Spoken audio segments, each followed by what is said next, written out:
Let's see this question. If cos square A plus cos square B plus cos square C is equals to 1, then the triangle ABC is. तो अब ये किस पर चल रहा है? तो बेसिकली कंडीशनल आइडेंटिटी का केस है.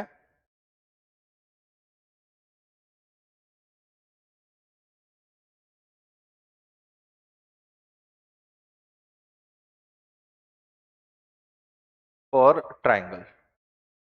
ट्राइंगल के एंगल्स आपको बोले गए हैं और ट्राइंगल का नेचर बताने के लिए बोला है. तो एक बात तो यहाँ पे हमें पता चलती है कि a प्लस बी प्लस सी जो है वो आपका पाई के बराबर है. अब जो एक्सप्रेशन दिया हुआ है उसको अगर मैं तोड़ता हूँ, cos square a plus cos square b is equal to 1 minus cos square c. जिसे हम ऐसा बोल सकते हैं cos square a plus cos square b is equal to sine square c बन जाता है. 1 माइनस cos स्क्वायर थीटा वाला केस ले लिया, ये आपका साइन स्क्वायर थीटा की इक्वलिटी ले रहा है. अब अगर आप देखें तो हम यहाँ पे फॉर्मूला बना सकते हैं किसका? ए वाला हिस्सा अगर मैं उधर भेजता हूं तो cos square B minus sine square C is equal to minus of cos square A, ऐसा बनता है. अब ये फॉर्मूला है आपका cos of B plus C into cos of B minus C का. तो cos of B plus C cos of B minus C is equal to minus of cos square A. B plus C को कितना लिख सकते हैं?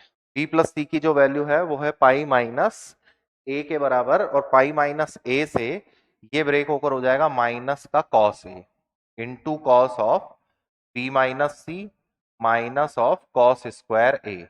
तो minus से minus हट गया और ये एक्सप्रेशन अगर इधर आया तो cos ए मैं कॉमन लेता हूं, अंदर बचता है मेरे पास cos of B minus C minus of cos A equal to 0. तो केस ऐसा जनरेट हुआ कि cos a का वैल्यू 0 है. इसका मतलब a जो है वो आपका पाई बाय 2 के बराबर है. दूसरा हिस्सा भी इसका कुछ बनता है. दूसरा हिस्सा बन रहा है ये कि cos b माइनस सी जो है वो cos a के बराबर है, तो b माइनस सी आपका a के बराबर होना चाहिए.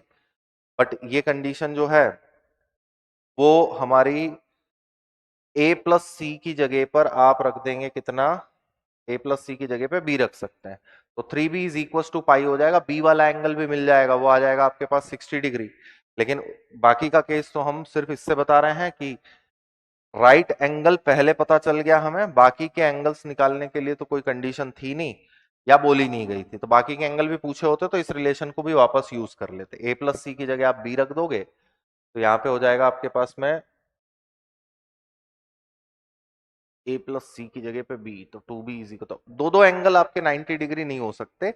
तो a वाले पर 90 डिग्री है या b वाले पर 90 डिग्री है, ये दोनों ही केसेस यहाँ से सेटिस्फाई हो रहे हैं. तो कंडीशन जो है वो 90 डिग्री पे सेट होती है. एक बार देख लीजिए इस क्वेश्चन को.